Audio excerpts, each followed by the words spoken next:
I want to welcome you all to the Penacook Community Center. I'm Nancy Marceau. I'm the Senior Program Director. We offer a wide variety of activities and programs here at the center for our senior citizen population. One of the programs that we've offered here is a World War II writing session. This was sponsored by the Penacook Community Center in collaboration with the New Hampshire Humanities Foundation, the Trust Family Foundation, the New Hampshire Healthcare Transition Fund, and the New Hampshire Humanities Council. I'd like to introduce Brian McNabb, who is the writing instructor. Hello, tonight will be our final class, and we've done some great work over the last 5 weeks, editing, polishing up, generating some works. And tonight everyone will hopefully have a chance to read. Doing the zoom in more. I'm going to need to start over, Nancy. Go. You'll edit. Okay. So tonight will be our final class, and we'll have some great readings, people pulling from their lives in the World War II era and sharing them with the public. I hope you enjoy.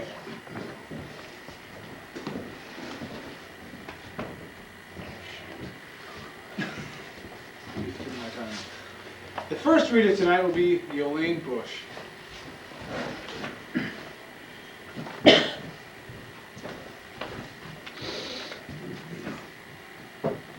Okay, I'd like to read for you just a memory. I remember being in this beautiful place with sparkling water and the sounds of children laughing and playing. They were mostly boys in and around the same age as my older brother, who was about 12 or 13. I was about 4 or 5 years old. My mother ensconced on a plaid blanket, reclining with the ever-present book in her hand. Her head bent to the page of the book, but not so deeply engrossed as one might have thought, so I came to find out, luckily for me. There were other mothers and fathers in this tree-enclosed glade, close enough to see, but not enough to intrude on each other. It was as if everyone there had decided that they could share the place so long as each kept his distance and maintained a feeling of privacy within each chosen plot of ground. The grass was at its greenest. You know that lush emerald color when the grass is so cool under your feet that it almost feels as though it contained water that just barely manages to stay within each blade. And as you walk barefoot, you got a shiver of delight at the coolness and texture as it slid between your toes. The grass was alive, and you were glad you were too. This little glade was nestled on the outside perimeter of the Bronx Zoo. How my parents came to find this Eden, I really don't know, but many adventures were plotted and acted upon. It was a hot summer's day with just a faint little breeze, enough to cool the brow and tease tendrils of hair to waft into one's face. We had just finished eating a light lunch of radishes, thinly sliced on an open-faced piece of buttered bread, with just a hint of salt, followed up with fruit and cheese. Thoroughly repleted, we cleaned off the crumbs from our laps and faces, and then, of course, came that interminable wait before we could progress to the fun part of the afternoon, water sports. Looking up, I noted that most of the other families had also finished with their meals, and we were all sizing one another up for the ensuing games to begin. We of course pretended that the waiting was as nothing, but as the minutes ticked by excruciatingly slow, we were all getting anxious. You could hear the bees buzzing about, and you could almost hear them landing on the flowers, which were of course part of this little Eden. The multicolored blooms were rich in all the colors of the rainbow, so poignantly vibrant, the blues, yellows, pinks, and reds, backed up by that emerald green grass, was delightful, even for those of us that were waiting for more earthly fun than watching flowers and nature, no matter how resplendent she was. And although you will undoubtedly disbelieve me, I swear I could hear the bees drinking. They, the bees, were getting drunk with all of nature's bounty laid before them, you know, getting a buzz on, so to speak. At long last, the time was up, and the adults finally consented to release the waiting children, and we were off like a shot. "Paul," I shouted, "wait for me." "Sis, you're on your own," said he, and off he ran. The boys, of course, all got to the rope swing well before the few of us girls, and so, with long-suffering looks, we all commiserated with one another, but waited nonetheless for our turns to come. Eventually, all the boys had gotten several chances of climbing up the rope and jumping into the river. They were no longer frenzied to get into the water, giving us girls our chances if we were inclined to take one. Pretty soon, Bernadette, a beautiful little red-headed girl, had jumped directly into the water fearlessly. Melinda Ann, along with Hildy, walked down the embankment and, while still holding hands, went into the water and began splashing around.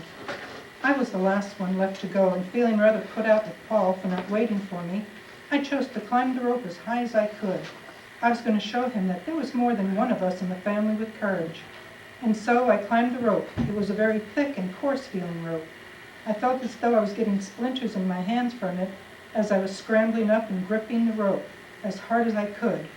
One might have thought I was afraid of heights, but it wasn't so. It was the water I feared. But in typical child fashion, I ignored that fear. To heed it would have had me back down that rope into the safety of the riverbank. I started to swing back and forth over the water, gaining momentum at each swing, feeling the exhilaration of being so high above everyone.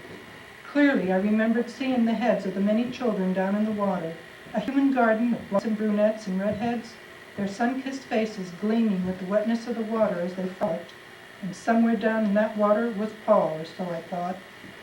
After one last swing, I saw I was directly over the water and let go of the rope. Down I plummeted into the river with a splash worthy of a child twice my size. I almost screamed as the coldness swept over my body. I felt as if my skin had been flayed. It was so cold. I managed to come up to the surface once like a miniature explosion, grabbed in some air, and immediately sank back into the water. I opened up my eyes at this point and began to feel very strange indeed. I didn't know how to swim. Was I nuts? I was thinking very seriously I should probably panic right about now. However, I seemed to be looking down at myself through the water as if there were another me above the surface, watching as I was swept downriver, not at any great speed, but slowly. I appeared to be floating in a slow-motion dance with the weeds that were at the bottom of the river, my hair floating like a cloud and somehow blending with the weeds. It was not scary at the bottom. I felt rather calm, lethargic in mind and body. There was no fear, the absence of which was just a fleeting thought. Suddenly, I was no longer there. Instead, I was back in France. There we were, Paul and I. We were playing at the beach. We were playing war, running in and out of the waves as they crashed and tumbled at our feet. Suddenly, I ran smack into Paul. He had stopped and stood there, stock still. And there before us was a German vehicle parked right on our beach. The nerve, the audacity, our beach. Without discussing it, we both knew that this was an opportunity not to be missed. Here was the enemy, we the heroes. We both knew exactly what to do. Picking up handfuls of sand, we proceeded to put all into the gas tank, adding a few pebbles and shells for good measure.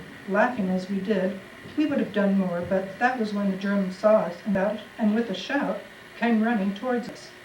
Paul and I took off running down the beach. The German soldier was shouting at us, and he was very red-faced and angry-looking. He seemed to have decided to stop chasing us.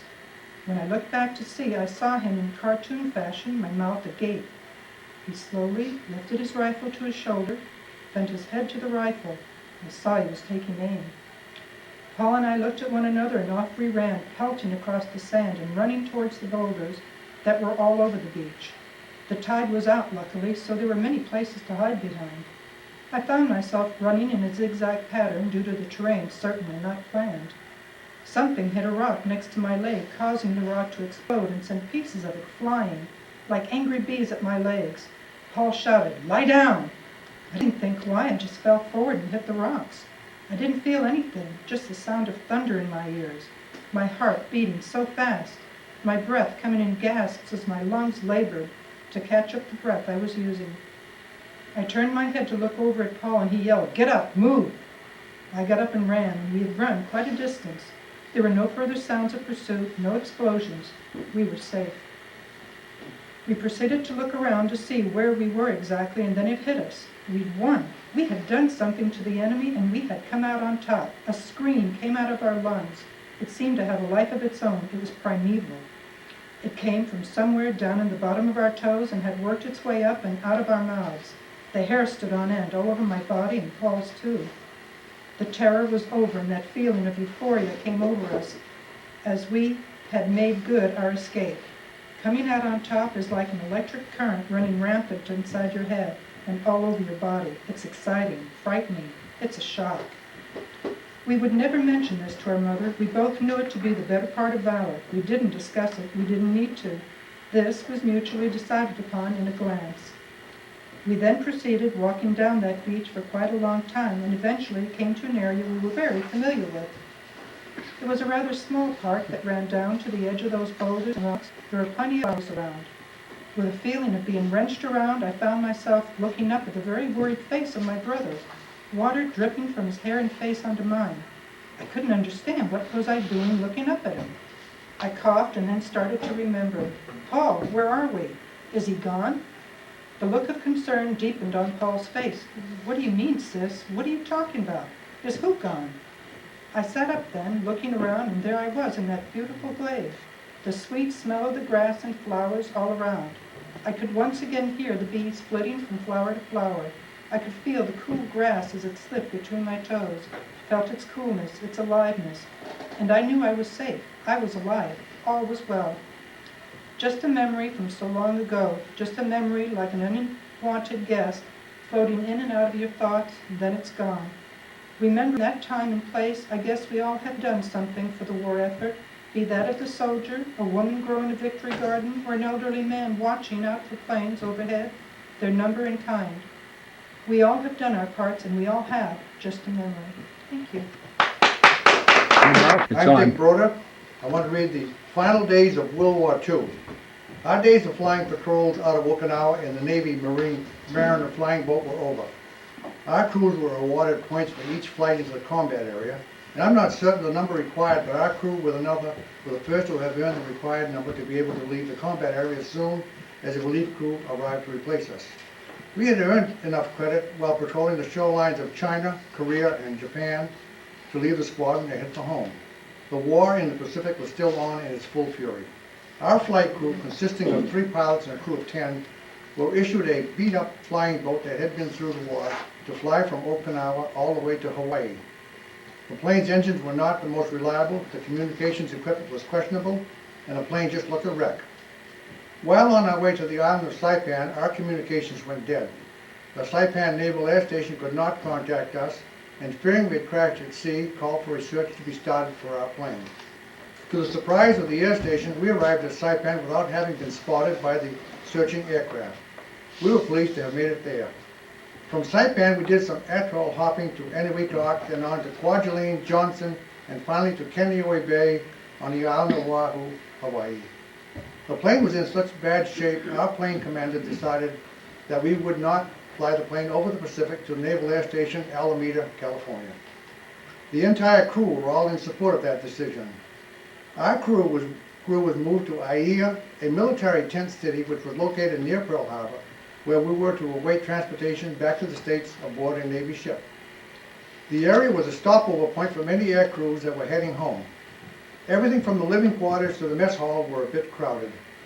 A few days after arriving at Aiea, we went to the outdoor movies at night for lack of anything better to do. During the movie, the lights were suddenly turned on, searchlights could be seen coming from Pearl Harbor, and we could hear gunfire. The war is over, so we thought.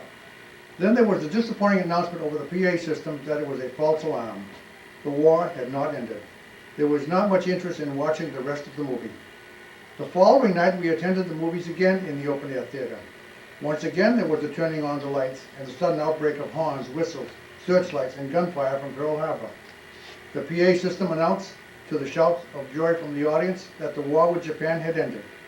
The crowd went wild upon hearing the news they had been waiting for such a long time. Someone in our group suggested we hike over to Pearl Harbor to see what's going on.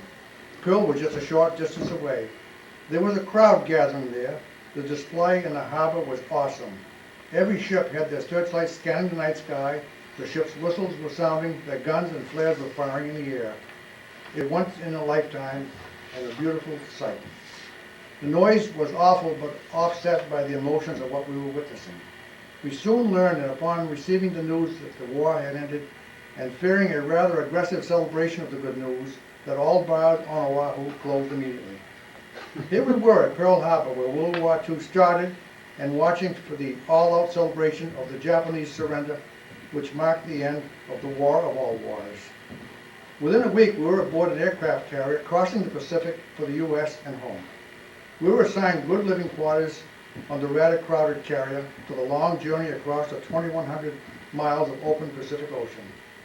It was hard to explain why an albatross followed the carrier most of the way to the States.